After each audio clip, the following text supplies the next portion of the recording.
ഇന്ന് ഇൻസ്റ്റാഗ്രാമിൽ സെലിബ്രേറ്റ് ചെയ്യുന്ന ഏറ്റവും വലിയ സംഭവം എന്താന്ന് വെച്ച് കഴിഞ്ഞാൽ മെയ് 13 ഒരു ഹാഷ്ടാഗ് ഇട്ടിട്ട് മെയ് തേരാ മെയ് തേരാ.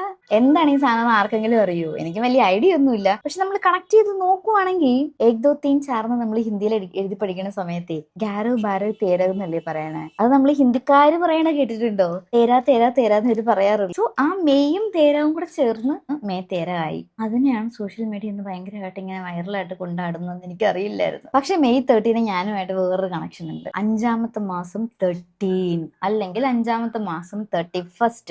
ഈ 2 ഡേറ്റിൽ ഒരു ഡേറ്റിലായിരിക്കും ഞാൻ എന്റെ കല്യാണം നടത്തുന്നതെന്നും പറഞ്ഞ് പണ്ട് ഭയങ്കരമായിട്ട് ഇങ്ങനെ തീരുമാനിച്ചുറപ്പിച്ച് വെച്ചതായിരുന്നു.